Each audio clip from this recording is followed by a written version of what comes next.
وہابی کون لوگ ہیں؟ وہابی اور ایک عام مسلمان میں کیا فرق ہے؟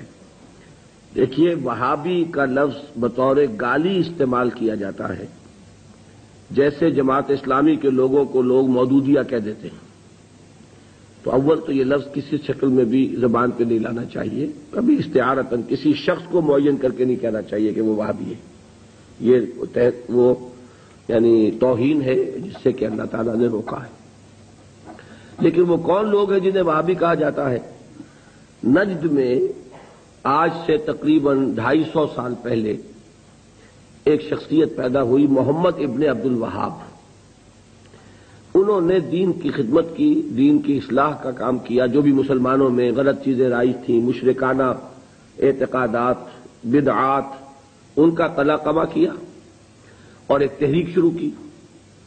اس کا پھر معاہدہ ہو گیا آل سعود کے ساتھ کہ آل سعود ایک ابھرتا ہوا قبیلہ تھا یہ، تو ان دونوں کا معاہدہ یہ ہو گیا کہ ہم مل جل کر کام کرتے ہیں، اگر حکومت کو ہم قائم کر لیں تو اس کی حکومت، اس کا انتظام جو ہے دنیاوی، وہ آل سعود کے پاس رہے گا، اور اس کے دینی معاملات جو ہیں وہ آل شیخ کہلاتے ہیں، وہ اب شیخ محمد بن عبد الوہاب کے خاندان کے پاس۔ اس طرح یہ سعودی ڈائنیسٹی شروع ہوئی۔ پہلے نجد میں حکومت بنی، پھر انہوں نے حجاز کو بھی فتح کر لیا، تو حرمین شریفین بھی انہی کے زیر انتظام آ گئے۔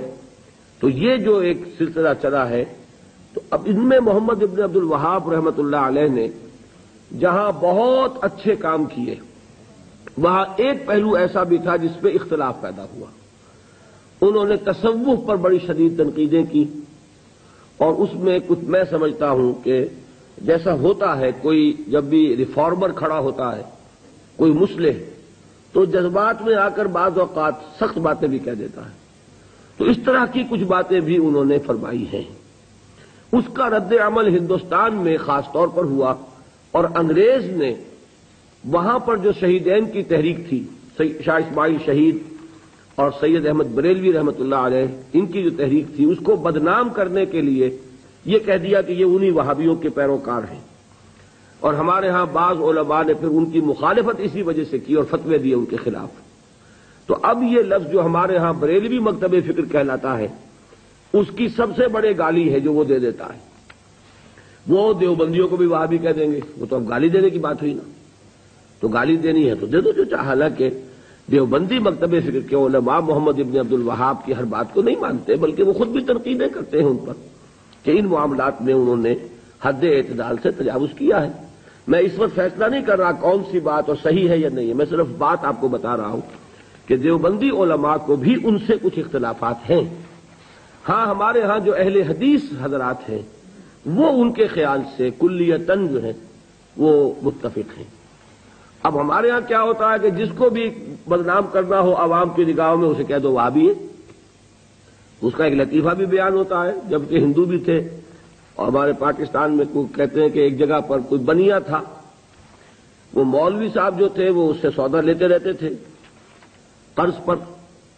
ایک موقع پہ آ کے بنیا نے کہہ دیا کہ مولوی صاحب اب آپ کو میں سودا مزید نہیں دوں گا، پہلا حساب چکا دیجیے۔ تو انہوں نے واعظ میں کہہ دیا کہ فلاں شخص سے شنکر لال سے اب سودا نہ لو مسلمانوں، وہ وہابی ہو گیا۔ لوگوں نے اس کا بائیکاٹ کر دیا، تو اس نے ہاتھ جوڑ دیا آ کر۔ تو وہابی اس معنی میں اب گالی کے طور پر لفظ استعمال ہو رہا ہے۔ اللہ تعالیٰ مجھے اور آپ کو اس سے بچائے۔ محمد ابن عبد الوہاب رحمۃ اللہ علیہ نے بہت کام اچھے کیے۔ اس عرب میں بھی بہت شرک ہو رہا تھا، قبر پرستی ہو رہی تھی، یہاں تک کہ جو یمن سے حاجی آتے تھے، طائف سے گزرتے ہوئے حضرت عبداللہ ابن عباس کی قبر چونکہ طائف میں ہے، پہلے اس کا طواف کرتے تھے، پھر جاتے تھے خانہ کعبہ کے طواف کے لیے۔ تو انہوں نے ان تمام چیزوں کو ختم کیا ہے، اور ابھی تک تو انہی کے اثرات تھے اصل میں کہ جو سعودی عرب میں چل رہے ہیں۔ اب جو نئی نسل ابھر آئی ہے تو وہ آل شیخ کا عمل دخل جو ہے وہاں بہت کم ہو گیا ہے۔ آگے حالات کیا ہوتے ہیں تو اللہ کے علم ہے۔